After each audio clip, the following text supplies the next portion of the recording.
to our speaker of the day. She is beautiful, talented, and I learned yesterday that she can do a New York accent. So she's going to do her entire speech in a New York accent. How cool. Just kidding. Maybe you could do a couple of lines. Alexandra Smothers. All right. Hold on, just a second. We just lost our evaluator. No, I'm evaluating her speech. Oh, you are? Okay, we're good then. Okay. Go for it.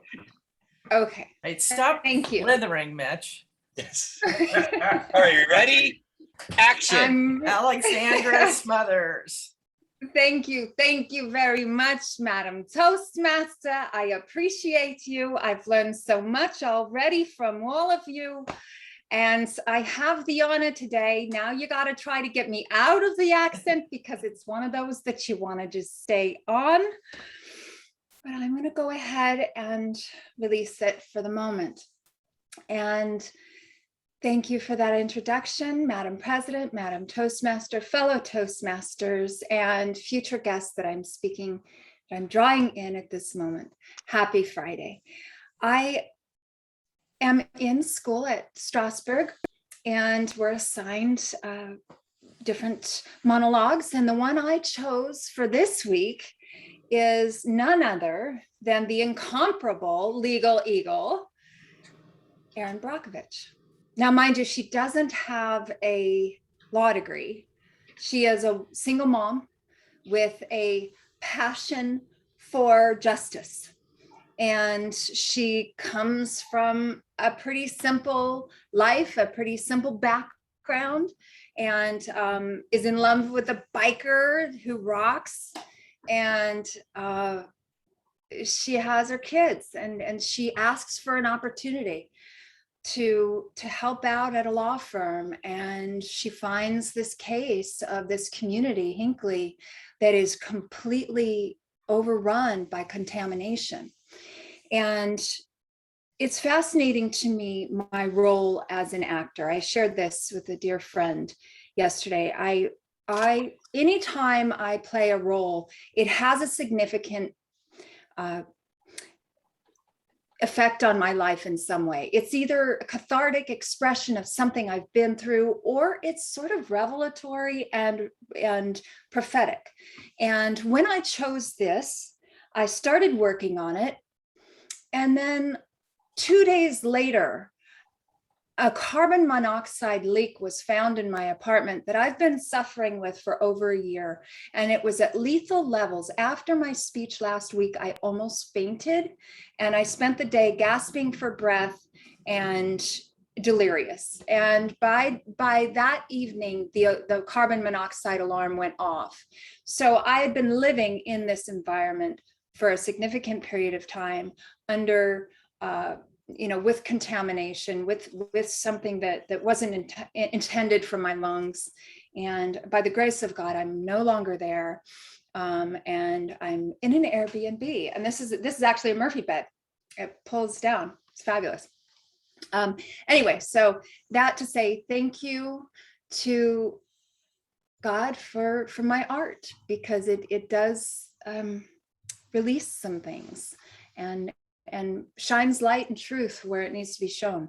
And I lived in Simi Valley for a number of years in the Knolls, which is this really exquisite community that is like from another time. It's probably closer to Ireland in its spirit than anywhere else. It's a really lovely place to live, and it's very much where I raised my son, with the exception that I couldn't understand why every year or two I left. I moved away for a year, and then I came back, and then I moved away, and then I came back, and then I moved away, and I came back. And I genuinely think it had to do with my body reaching levels of an unwillingness to accept the toxicity that I was living in. There's a community there like I said, the Knolls. Just above it in the Santa Susana Mountains is Rocketdyne. And it is a research facility. And it's a nuclear research facility. And it has had 2 spills. And every one of my best friends from that community has had or died from tumors, cancers. And so this particular piece of material is very, very personal to me.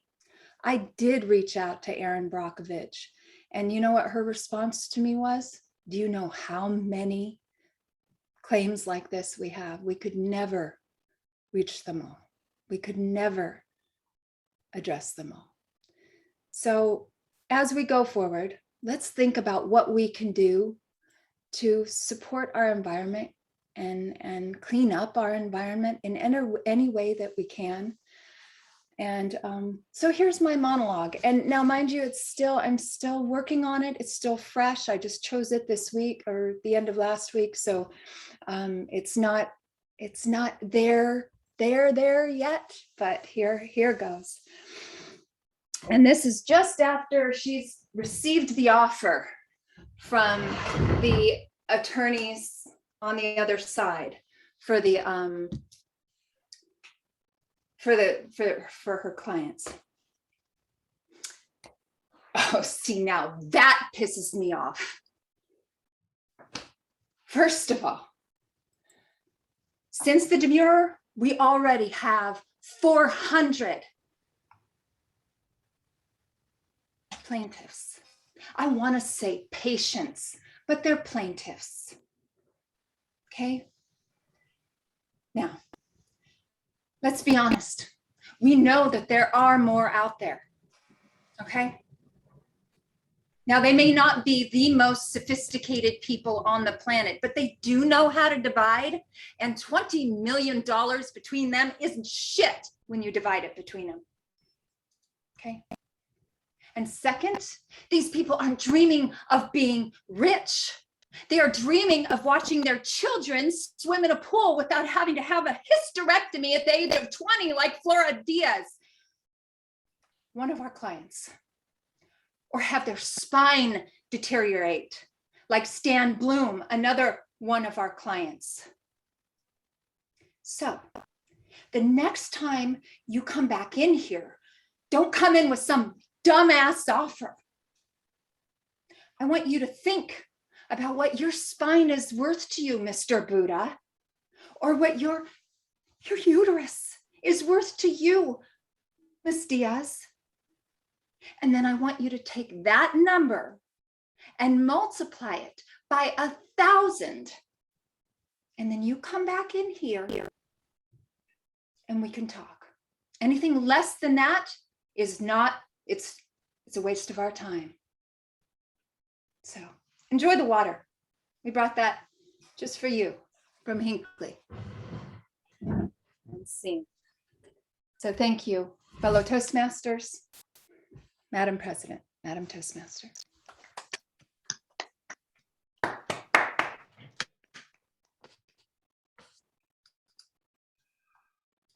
Thank you for that powerful speech, Alexandra. Now, could we have 1 minute on the clock to share our comments with her in the chat?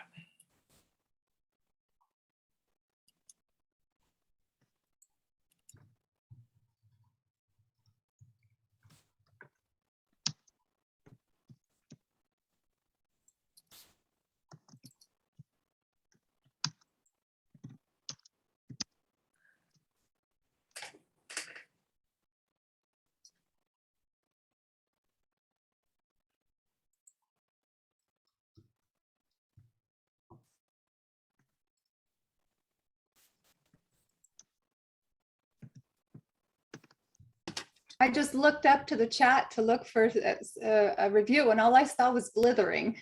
It's coming.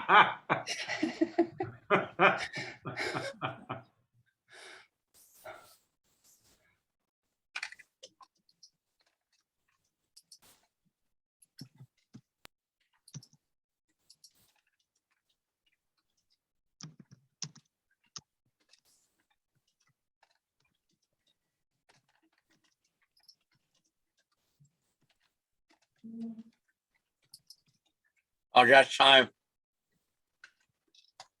That's time. 8:20. Good. All right, Rick will come up to the podium. Well, Hold on, I hold on, certainly give have a one- lot of time. Hold on 1 second. Okay. And we'll shake hands with me.